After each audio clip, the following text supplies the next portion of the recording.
of watchmaking, you don't immediately think of Italy. However, there are a number of brands that are based in Italy. Today we're going to take a look at a micro brand that is based in Italy, and they have made a really good looking dive watch that gets a tungsten carbide bezel. So this has a really heavy bezel that has very nice action. It's a good looking dive watch, very straightforward. Let's flip the camera and take a look at a dive watch from VENEZIANICO. So VENEZIANICO are an Italian brand, and I have to say right off the bat that I love their logo. It's very simple, very straightforward, uncomplicated. A lot of micro brands sort of struggle with this sort of thing, and I think they did a great job.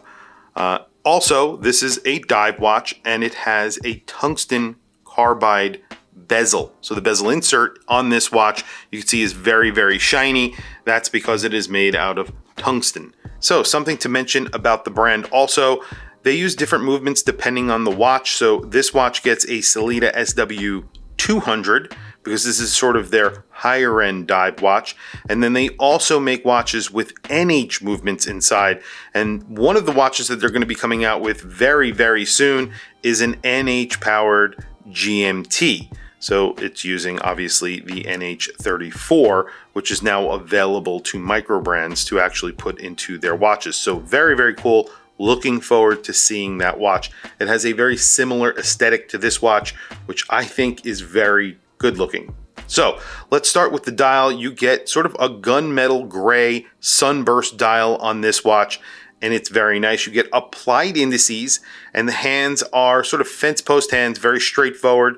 And then you get a lollipop second hand. All of that is loomed. At the 12 o'clock, you're getting that logo. It is applied. It's just that little cross. And then of course it says the brand name below that. At the 6 o'clock, you're getting a little bit of information about the watch. It just says that it's automatic and that it's made out of tungsten, or it has tungsten on it. And then of course, 200 meters of water resistance, says 20 ATM. You also get the date at the 3 o'clock. You guys know I could do without that, but I think it looks good here. Obviously a very straightforward functional dive watch, so kind of makes sense. The bezel is awesome on this watch. You have a little bit of blue in the bezel. You have a little bit of blue in the dial. That is where the name of this watch is. It's Nereide is the name of the watch. I think I'm pronouncing that correctly. And then you have that blue, the same blue in the bezel in that triangle. You have a loomed pip right there. The bezel is actually pretty legible for how shiny it is. It's a mirror polish finish on this bezel. However, since it's engraved, it actually is pretty legible in different lighting. So I was actually surprised by that. The bezel action is excellent. Let's listen to that.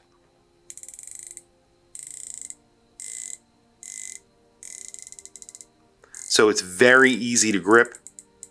It's a big bezel.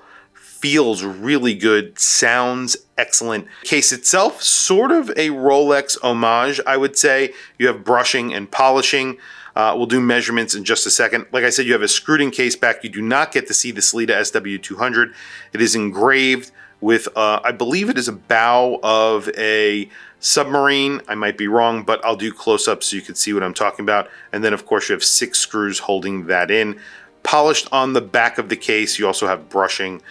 Looks really good. The bracelet is beautiful on here. It's sort of an homage to something like a Patek Philippe, but you can see it tapers really nicely. It sort of looks like, you know, what you would get from a Nautilus, but solid links, non-screwed in. So these are push pins, and you get polishing down the center. And then on the end of the actual bracelet, you have, again, that logo, that cross. You do have to fold over one side before you fold over the other. So that is something to keep in mind. It's a little bit of an annoyance, but it looks really good. Once it's folded, it obviously looks really good. This is like a dressy dive watch, but pretty functional as well. Measurements on this watch, I believe it's around 40 millimeters. And as I mentioned, this is sort of their higher end dive watch. So they do make watches that are a little bit more inexpensive, I guess you could say. So it's like 41.9 millimeters at the bezel. I measured around 40 millimeters at the case if you do not include the bezel, because the bezel does come off the case just a little bit. And then it is, so 200 meter dive watch, screwed in case back, 12.5 millimeters thick, really not that bad. You do have male end links on here. So the effective lug to lug is big, but the lug to lug at the actual lugs is 48 on the dot. So, sorry, I just slipped there. So it's 48 on the dot. And then because of the male end links, you're getting almost 60 millimeters, but it does turn down pretty abruptly, and I'll show you it on my wrist. It doesn't wear large, it's sort of deceiving. It's really not that bad. The crown on here is really nice. They did a great job engraving this crown. It's beautiful. And it also has that cross, which I really like. So 6.9 millimeters. It does taper a lot. So I think this is around 22 millimeters at the lugs, but then down at the actual clasp, you'll see it tapers really well. So 18 millimeters. So a 4 millimeter taper will make this a very comfortable watch. You can see the sides of the case are brushed and then the top is basically polished. Very straightforward, good looking watch. Now the price on this is, I think, 895 euro in the US. That's basically the same price now. The euro and the dollar are almost one for one now, so that's where this is. $895, which is like 900 bucks. I think this is currently sold out on their website, but they have other versions of this watch, and I believe they are restocking this watch as well. So if you are interested in it, I would just sign up on their website and they'll notify you when it's actually available. They actually have sales from time to time as well. Good looking watch. $895, somewhere around there. It's the tungsten that I think is probably making that price, you know, sort of inflated when compared to other micro brands, but you're getting a lot of watch for your money and it's really well made. It's an exceptionally well made micro brand diver, I would say. And, you know, they did a very good job. So, very quickly, let me show you the watch that I have on my wrist.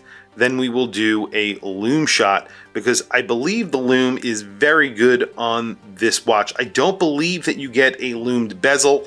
I would be surprised, but we'll check it out and we'll find out. Today I have on a very strange watch. This is a repurchase for me. So this is a watch that I sold and then rebought. Obviously not the exact same watch, but this is an SLQ from Seiko. It is a kinetic watch, so technically a quartz, but the quartz movement inside is sort of at the level of Grand Seiko. Pretty awesome watch. Anyway, very quickly, let me throw the Venezianico on my 7.5 inch wrist. And you can see this is a 42 millimeter watch. It wears like a 42 millimeter watch. It's like 41.9 or something like that. So right below 42 millimeters. It wears like a 42 millimeter watch. It looks like a 42 millimeter watch. The design, like I said, I think is very straightforward, but they're using some special materials. It makes it a little bit more weighty, and the bracelet is gorgeous on this. This is a really good looking watch, and I could see why this would be very popular for them. Anyway, very quickly, let's do a lume shot and then wrap up the video. Well, there you go. Lume is actually pretty liberally applied to the hands and indices. You also get a little bit of lume on the second hand, on that lollipop, and then of course the pip in the bezel. Very nicely applied. I wish they put a little bit more in the bezel. That would be really cool if they lume the entire bezel. Other than that, I wouldn't have many complaints about this watch. Maybe the date, because I really don't care for the date. Maybe if they make a non-date version, but that's the only thing I could really complain about. Everything else about this watch I think is really good looking. They did a really good job making the watch. It's really well made. And like I said, I really like the logo, the design in general. Very, very good. Tell me what you guys think down in the comments below. I want to hear from you guys. What do you think of this watch? What do you think of the brand? What do you think of the logo? Am I right? And you know, a lot of other micro brands I think struggle with that sort of thing. And I think they got it right. I'm not sure if they always had it right, but I think they have it right now. Anyway, that's my personal opinion. Tell me what you guys think. Also, please don't forget to like and subscribe. Hit that bell icon. It is super helpful for the channel. I very much appreciate it. Please follow me on Instagram. My Instagram is WatchChrisBlog. I have some links down in the description if you click those links and buy anything through any of the links down there. It just helps support the channel. It doesn't cost you anything extra. However, I very much appreciate it. So if you can, click those links and check out what I have in the description. And like I said, it helps support the channel and I very much appreciate it. Anyway, thank you for logging on. I'll catch you guys in the next video.